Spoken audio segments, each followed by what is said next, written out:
आषाढ़ शुक्ला पद्मा या देवशैनी एकादशी।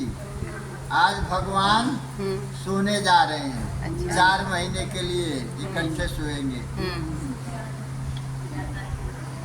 विष्णु भक्ति में मग्न युधिष्ठिर ने भगवान श्री कृष्ण से पद्मा एकादशी की कथा कहने का अनुरोध किया।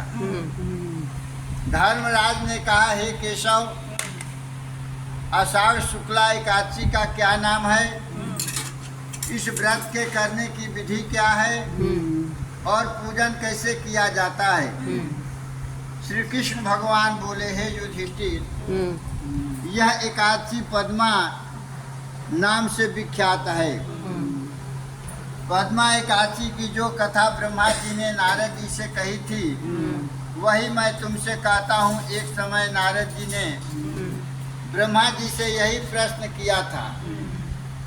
तब ब्रह्मा जी ने उत्तर दिया, हे नारद, तुमने जीवों के उद्धार हेतु अत्युत्तम प्रश्न किया है। एकादशी व्रत सब व्रतों में श्रेष्ठ है। इस व्रत से समस्त पाप नष्ट हो जाते हैं। जो व्यक्ति इस व्रत को नहीं करते वे नरकगामी होते हैं। इस व्रत के करने से भगवान विष्णु प्रसन्न होते हैं। अब तुमको मैं एक पौराणिक कथा सुनाता हूँ।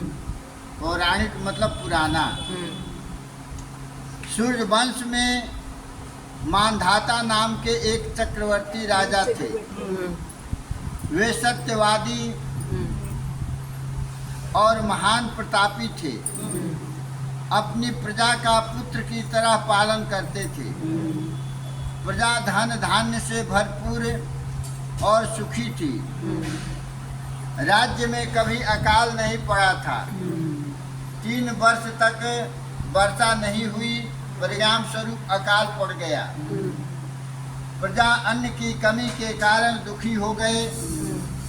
अन्न न होने से यज्ञादि भी रुक गया, यज्ञ भी नहीं होने पाया।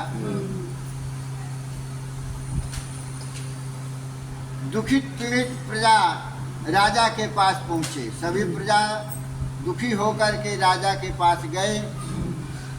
प्रजाजनों ने राजा से कहा, हे राजन, सारी प्रजा त्राहि त्राहि पुकार रही है, इसलिए आप कृपा करके कोई ऐसा उपाय कीजिए जिससे प्रजा का कष्ट दूर हो। राजा मानधाता कहने लगे कि आप लोग ठीक कह रहे हैं, वर्षा से अन्न उत्पन्न होता है। आप लोग वर्षा न होने से दुखी हैं। मैं कुछ प्रयत्न अवश्य करूंगा। इतना कहकर राजा अनेक लोगों को साथ लेकर वन की तरफ चल गए। वह विभिन्न आश्रमों का भ्रमण करता हुआ ब्रह्मा के पुत्र अंगिरा ऋषि के आश्रम पहुँचे। राजा ने अंगिरा ऋषि को प्रणाम किया। मुनि ने राजा को आशीर्वाद दे कुशल क्षेम पूछी और राजा से आश्रम आने का कारण पूछा।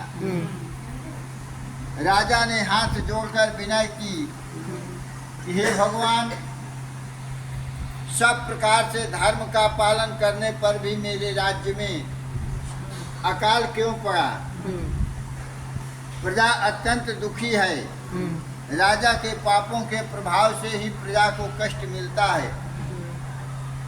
राजा मुनि से कह रहे हैं, ऐसा शास्त्रों ने कहा है कि राजा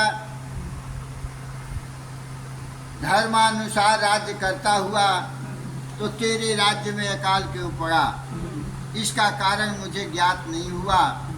कृपया अपने ज्ञान का विस्तार कर मुझे अकाल का कारण बताएं। मेरा संदेह दूर करें। साथ ही प्रजा के कष्ट को दूर करने का कोई उपाय बताएं। राजा की प्रार्थना सुनकर ऋषि कहने लगे, हे राजन, यह सतयुग है। सब युगों में उत्तम कहा गया है। इसमें धर्म चारों चरण सहित सुरक्षित है। अर्थात इस युग में धर्म का पूरी तरह पालन होता है। राजन, आपके राज्य में जिस व्यक्ति को जो कार्य सौंपा गया है वह वही काम करता है अथवा नहीं करता है, इसे जानने का प्रयत्न करें। आपके राज्य में जिन्हें तप का अधिकार नहीं है वह तप करने का प्रयत्न कर रहा है।